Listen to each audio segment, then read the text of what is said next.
Hello everyone, I am Dinwan Kalbovla, currently a third year software engineering undergraduate of SLIT. Today I am going to discuss Microsoft Azure Cognitive Face Detection. This is a beginner's guide, therefore I will cover every section from the beginning. Before moving on to the Azure Cognitive Face Detection, let's move on some general definitions. So what is Microsoft Azure? Simply, it is the cloud platform provided by Microsoft Corporation. By the way, using of cloud services, you can make super easy on your tasks. Then what is the meaning of cognitive services on Azure? Cognitive services are some machine learning APIs. Then what is called machine learning APIs?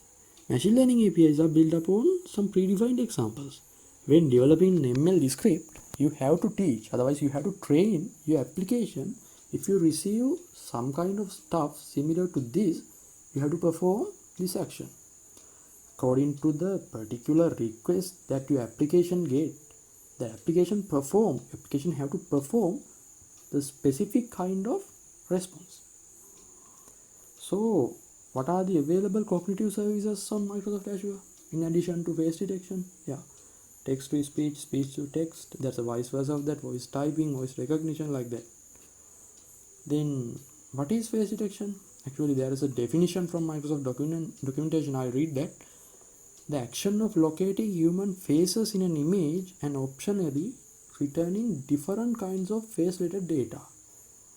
That's a definition from Microsoft Docs. This is also here. I hope you can get a better understanding about this one at the end of this session. Okay. Then why face detection? Why we need face detection? There are a lot of examples. Security scenario is main thing. Most probably user authentication and authorization in security scenarios. Then robotic intelligence systems, mobile applications, natural user interfaces, image content analysis applications, like that. As you can see in the name, face detection can aware of human faces only. It never identifies attributes from any other image.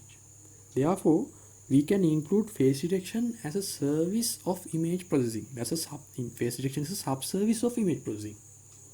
So, as you can see in this slide also, there's a vision API, face API, and emotion APIs.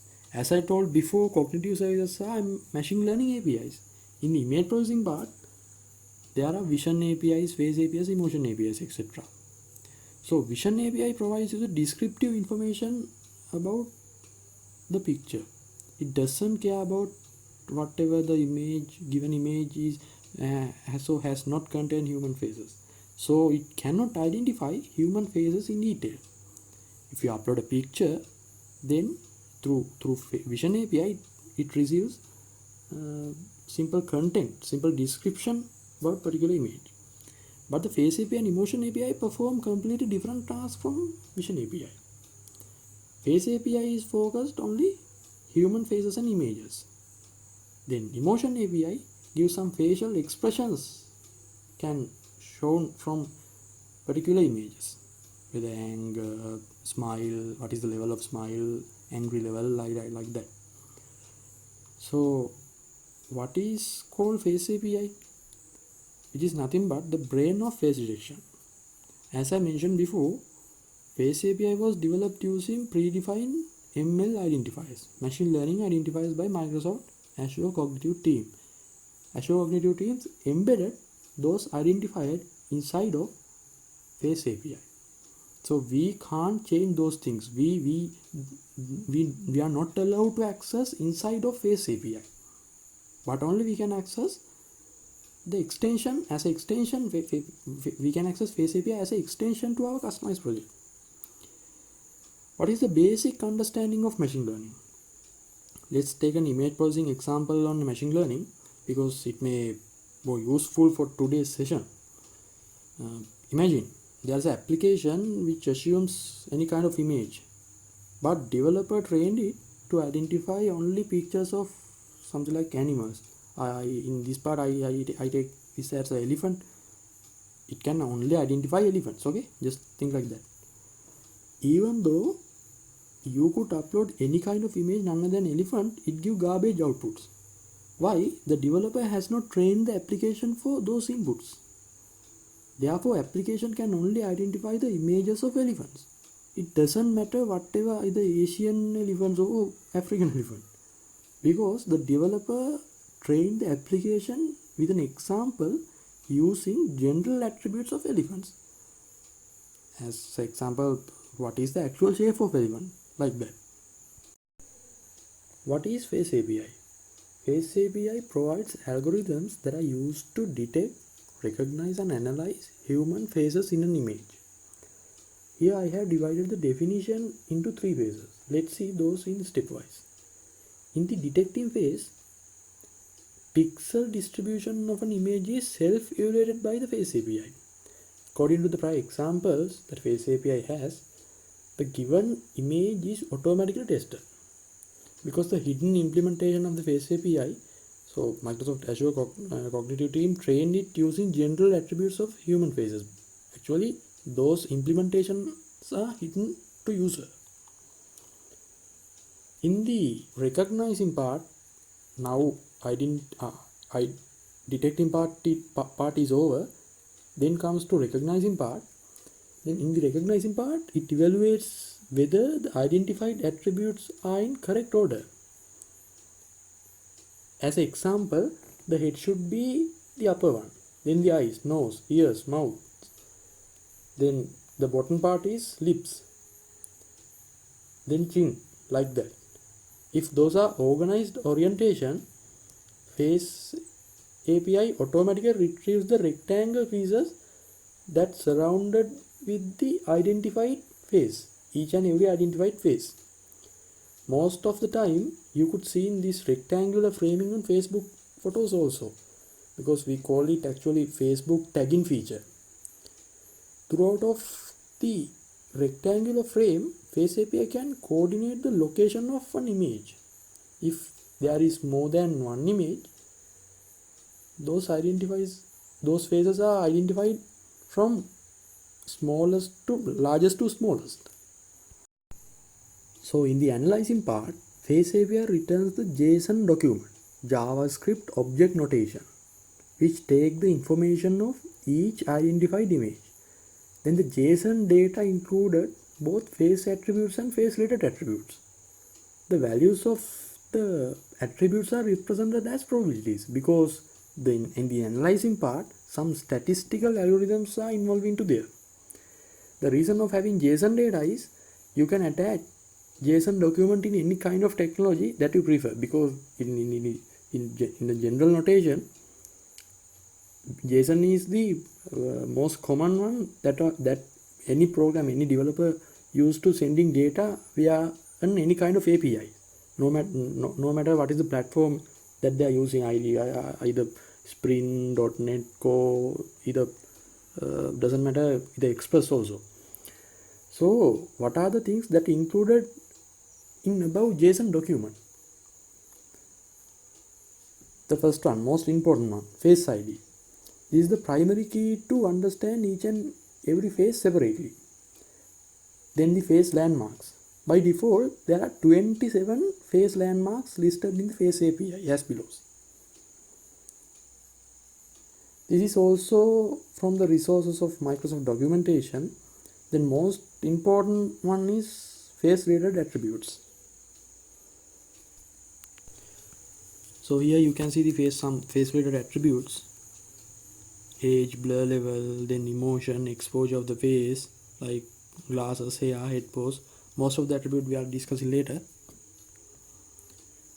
Then you can see there is an image in the left side. Face API identifies those. There are 3 faces, so the Face API identifies those faces separately.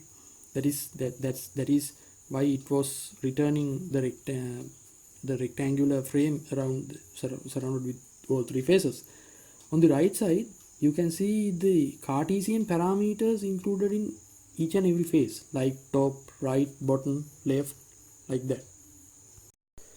You can see this is actually how Face API returns face related data as JSON document. Every face related data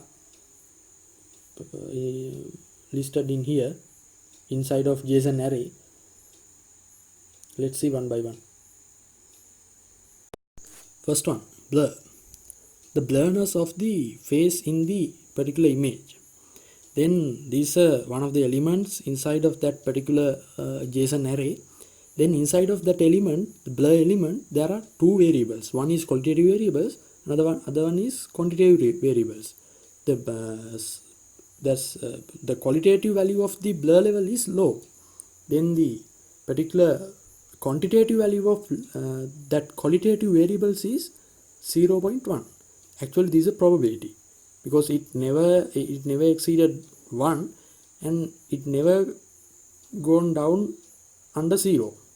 That's why we call it probability. So if someone asks what is the blur level of particular image, then JSON document, then that person get answer that's a level is low, that's a value of low is 0.1, like that. Then the exposure is also the same scenario is going there, only the qualitative variable and quantitative variables is changing. As you can see the definition, you can get the idea what is happening there. Then the noise occlusion also the same thing is happening. Then most careful you must most careful on when getting JSON data. Those data is returns according to the statistical algorithms, therefore they might be not always accurate. That's why Microsoft documentation also tells be caution when you take decisions based on face API, face related those outputs, face related outputs. Here these are the other face related data, glasses, hair, makeup. This is nothing but because when you are seeing JSON document, JSON output data set, you can get the idea of actually what is happening on here. Then head pose. It defines actually how your face is oriented. What's the angle and angle into horizontal level, in the vertical level, like that. Then the emotions. As I said before, in the face detection, two APIs are involving, face API and emotion API. That is here is the part that emotion APIs is involving. In the emotion APIs, it returns the JSON document with 8 attributes. There are 8 emotion attributes: anger, contempt, disgust, fear, happiness, neutral, sadness, and surprise. Then see whether if you get the sum of those emotion attributes, you get almost 1. Because Microsoft Azure Cognitive team trained the emotion API to identify entire face as a whole of all above 8 emotion APIs, emotion attributes. Then there are some constraints that you have to undergo when you are using face API to face detection. In the supported input image formats are only JPEG, PNG, GIF and bitmap only. Then the uploaded image size should not be greater than 4 megabytes. Then the dimension of uploaded picture should be between 36 square pixels and 4096 square pixels. Then some technical challenges are affected to this. Extremely most of the time head pose is occurring. Head pose is main occurrences, because if there are any changes happen in your head angle, there might be a huge impact for making decisions throughout of face API. If you are using video feed to capture images, there are some technical challenges. First one is smoothing. It's a smoothing effect applied from your camera in your mobile phone. Please turn off this one because it creates some blur between video frames, because actually when you're taking a video, it captures as a frames. If your smoothing effect is on, then it makes a something blur between your frames, between your video frames. Then shutter speed. The most suitable solution is please keep shutter speed as much as faster. because when moving to frame, faster shutter speed makes each frames very clear. Then the shutter angles, actually the mobile phones which are developed in at the end of 2019, those mobile phones only enable shutter angle feature. Otherwise other mobile phones enable only shutter speed. Then if you have shutter angle option, for the betterment, lower shutter angle will make your video will make clean your video frames. Yeah, hopefully these are the things that I able to cover on today's session. I hope you get something new on face detection, face API and emotion API. I also have an article on Medium for Azure face detections on cognitive services. So thank you very much, and don't forget to subscribe the channel. Thank you.